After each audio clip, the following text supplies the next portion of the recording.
Today we're looking at the best guns and ammo over on level 3 traders, and there are a few additions in 1.0 that are worth paying attention to. But one of the biggest problems with the level 3 traders in general is that within a flea market wipe, which is kind of what we're in at the moment, a lot of the weapons and things that you're going to see are already available on the flea market at lower levels and usually for much cheaper prices. Often what the traders allow you to do is buy ammo, which is much better than what you can get elsewhere, because ammo currently is banned on the flea market with the exception of boxes themselves, and they're quite rare to come across, and so the traders are kind of more useful for ammo than they are for guns, but there are a few guns as well. We're going to start on Prapor 3. When you start with him, the best ammo that you have is probably something like T45M or US. These are around 30 pence, so US is 29. And T45M is 30 itself. Now I think because the fire rate is quite low on the guns that this goes in general, and the fact that 30 pen just doesn't get through class 4 armor, I don't think these are really that compelling. One of the biggest problems with this wipe is that because of the drops period, class 4 armor is absolutely everywhere. We're just inundated with it, so you really do want to be up in the 37, 38 pen plus,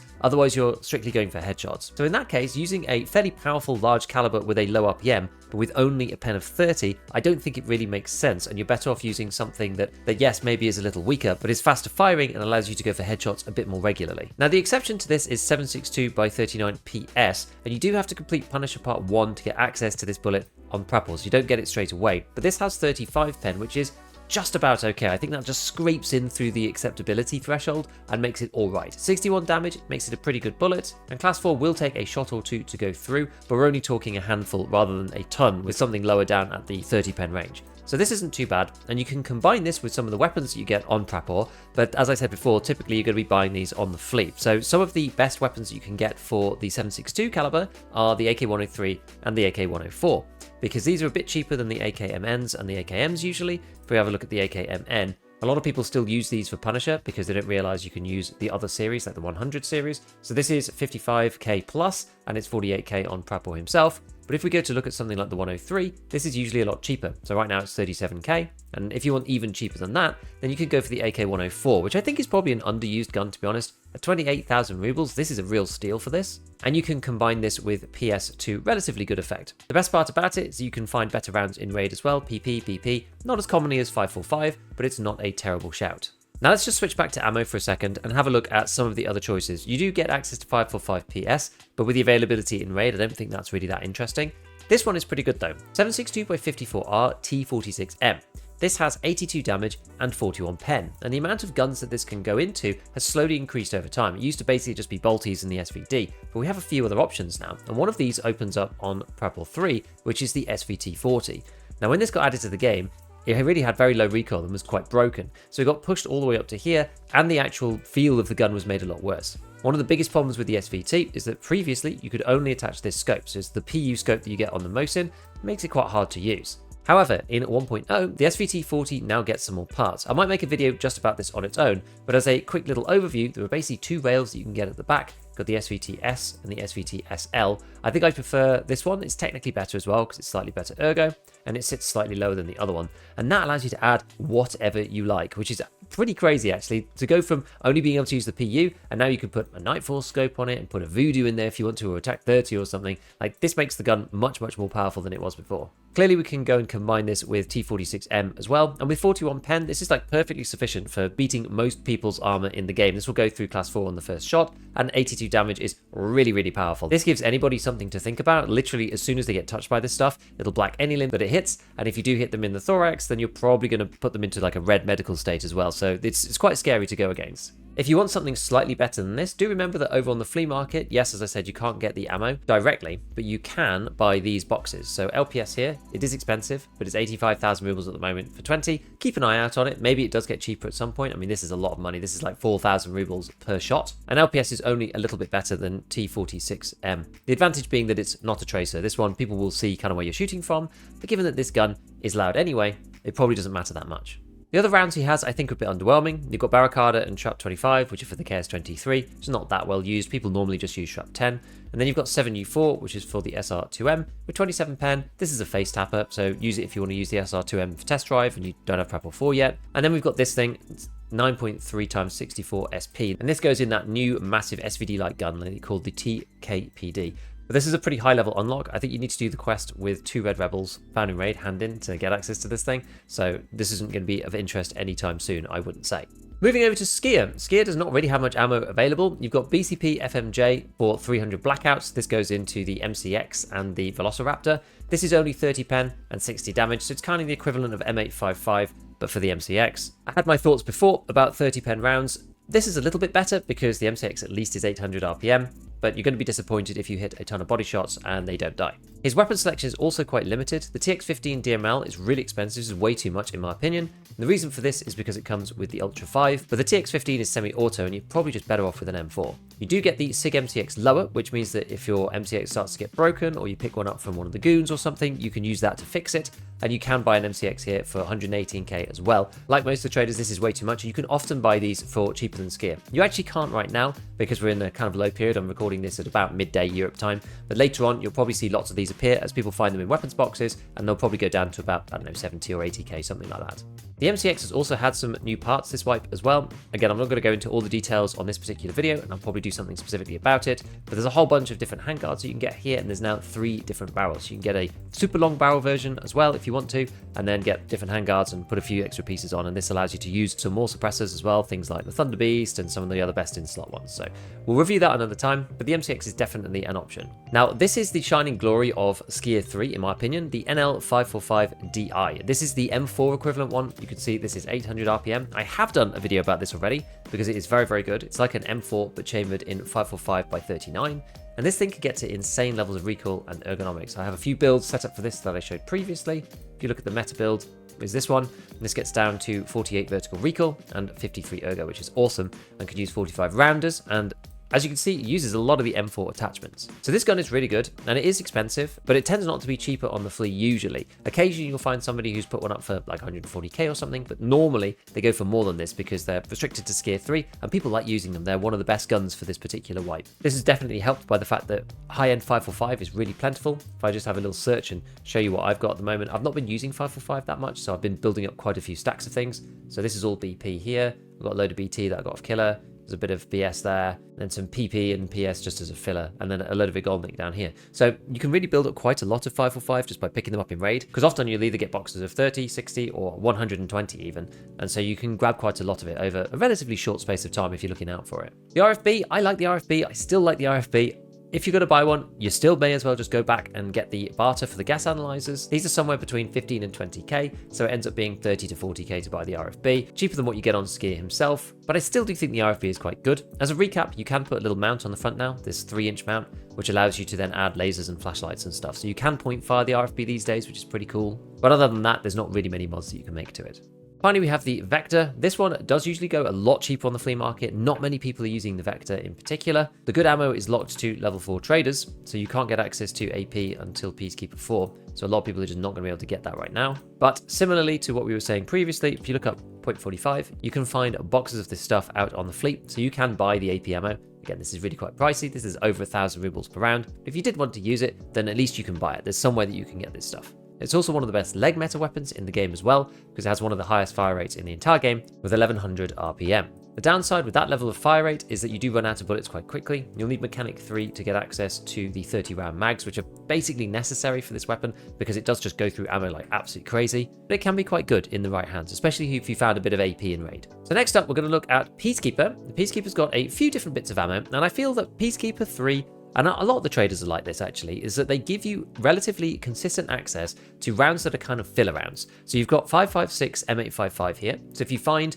5.6A1, M855A1, or M995, you can use that over the top of the M855 that you can buy from Peacekeeper on the regular, because this is 31 pen, and as I said before, this is kind of tricky to use unless you're going exclusively for headshots, which it will work fine for. Sometimes it'll bounce off class 4 helmets though. You've then got AP 6.3, which works in SMGs. Now I've pretty much just sacked off 9mm entirely this wipe, because of the aforementioned class 4 problems. They're just everywhere. They're just rigs and armor with class 4 in all over the place, and this only just gets to 30 pen as well. And it also loses damage very quickly over range. So unless you're really close to people, I think that this is a little bit of a value trap normally on AP 6.3. L191 is a little bit better with 33 pen. It has okay damage at 53. This flies really fast though, so you can reach out a little bit further with this stuff. And the P90 is a good and pretty decent weapon at the moment, especially with some of the barters that are available. The others aren't really that useful. This is a subsonic round for the P90 that got nerfed a while ago. Hydra Shock is good for legs but not much else with 100 damage. and SIG FMJ only goes in a spear, which is really hard to access. Pretty good bullet though. Now, in terms of Peacekeeper's actual listings for weapons, again, his stuff is just way too expensive, and you can almost always find these weapons cheaper on the fleet. So really, the ones that we're interested in is the barters. The Uzi Pro pistol barter, this is normally cheaper than the trader price, so you could usually buy Bake Easy books and just trade them for this and then sell these on the fleet. So this is a good source of RVG grips, or this holographic if you like that in particular, or just a way of making money. Because I personally wouldn't use the Uzi Pro at this point, just because I think 9mm is a bit weak. And then the other one is this guy, the G28 Patrol for a Labs card. Now, Labs cards are really, really cheap this wipe. I'm not sure exactly why, but these things are sub 70 at all times. So again, the gun is actually worth more than that. And a little trick I've been using recently is to do this barter and then use this in the cultist circle as is. Don't take anything off, don't take the scope off or anything, because on its own, it will get you a 400k plus run that allows you to get the 75% chance of the 14-hour run and the 25% chance of the 6-hour questing run. So this is really easy to do, really cheap. It's just 70k for the whole thing, and you can get the best run in the cultist circle using this. So I've been using that for the past week or so after somebody gave me the idea within my chat. Now, just in terms of the ideas for these various weapons, some of them are 5.56, which is okay. To be honest, I don't like these long G36s. I've always preferred the G36C on Peacekeeper 2, the shorty version. The AUG A3 is sometimes okay. And as we were looking at ammo previously, there is also the P90. This one again is just usually cheaper on the flea market. But one of the problems with a lot of these others, like the RSAS or the M1A or the SR25, is you don't have access to M80 yet, which only comes on Peacekeeper level 4. We will see on Jaeger, he does have BCP FMJ on him, and that makes them okay, but often at this point, I would kind of usually just wait until you have M80 before buying anything within the 7.62 NATO caliber. Right, let's jump over to Mechanic 3. So he has hardly any rounds either that are of any use. We've got Luger CCI, which is another leg meta round, but only 70 damage, so I don't think it's that great.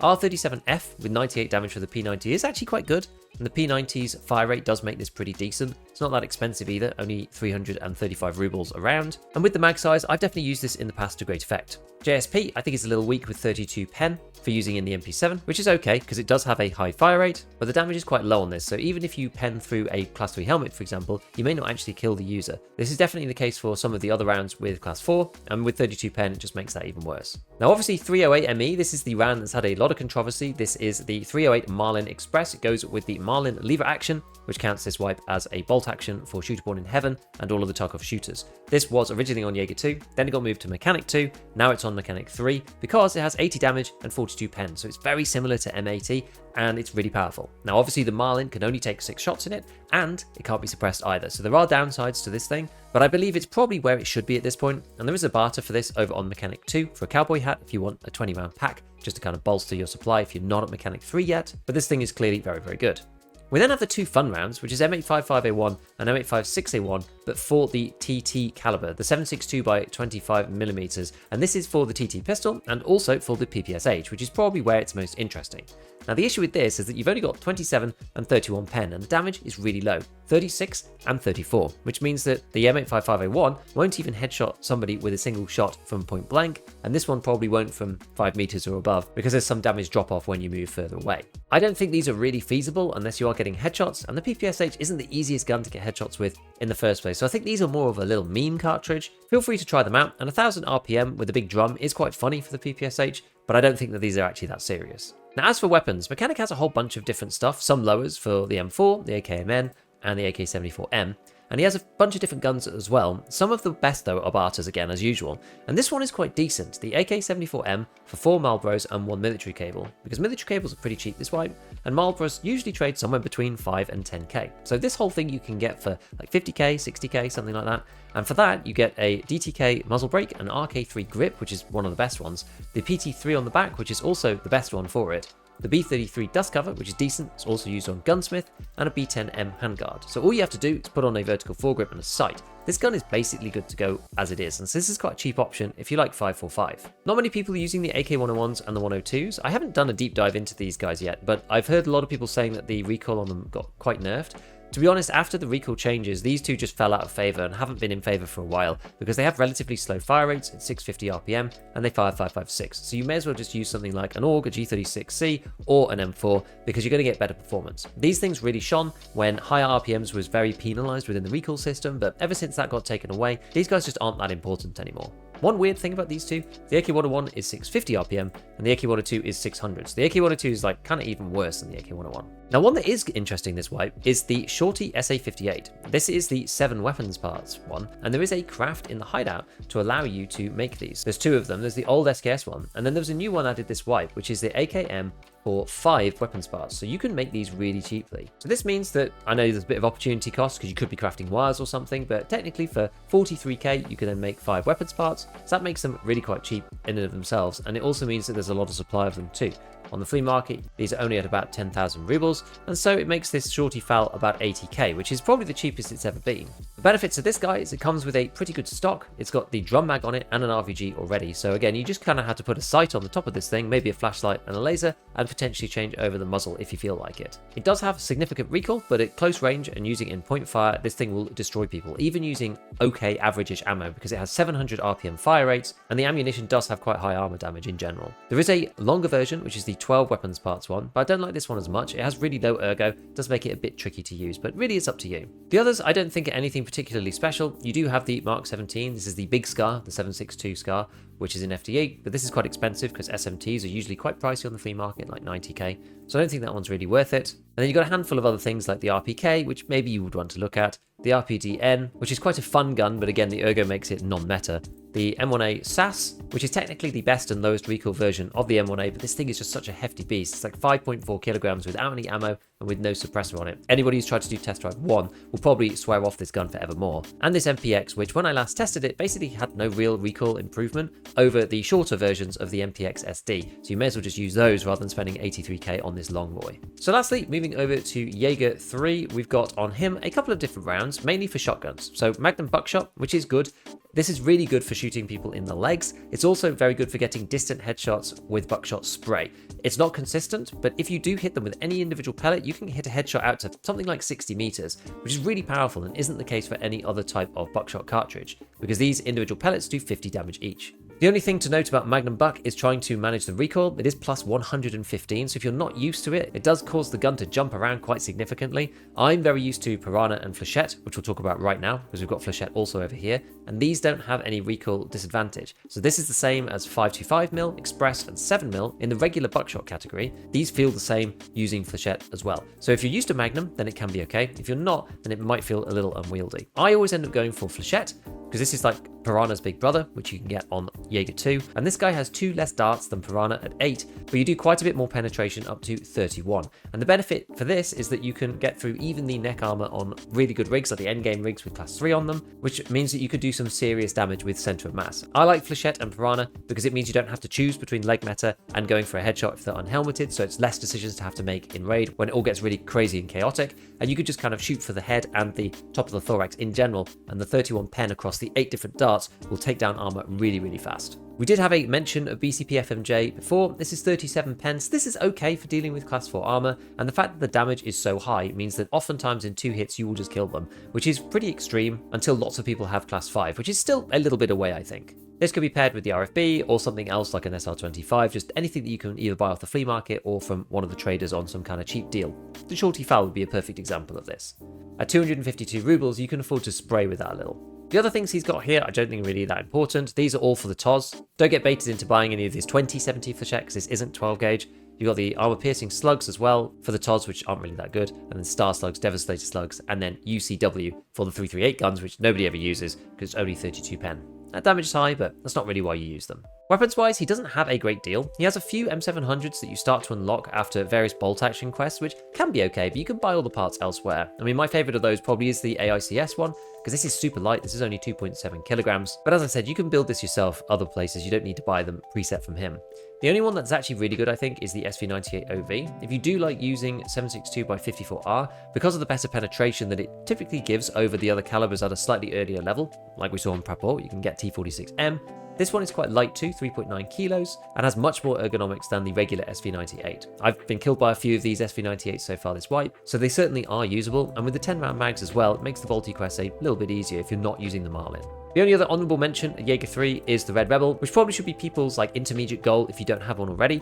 You have 2 choices. You can either just buy one off the fleet straight away, or you can go and count up the barter and see whether it's worth it at the time. These things are quite hard to find in raid, but obviously you can buy them all off the flea market, and it is worth having one of these because there's quite a few maps now that you can use a Red Rebel on.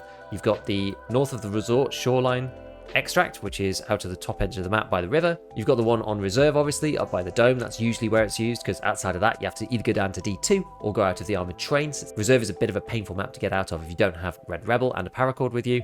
And the other one is on Lighthouse, north of the lower chalet, and that just makes it a bit easier to get out of without having to go through Death Alley. So I do think it's worth investing in the Red Rebel, and now that paracords can go into the special slots, there's kind of no disadvantage for taking it with you. So there you have it. I find level 3 traders a little bit funny because a lot of the things you can just buy off the flea market, but there are some useful rounds that you can buy from them to allow you to run kits that are just a little bit more consistent. Normally I find I'm packing in the lower rounds from the traders over the top of rounds that I found in Raid, and probably my favourite weapon overall at this particular tier has been the NL545 custom guns weapon over on Skier. This thing is an absolute beast and basically is a meta gun at level 3 traders, which I just think is crazy. It is a lot of fun to use. So with that, a big shout out to all my patrons, and as always, have fun in your raids.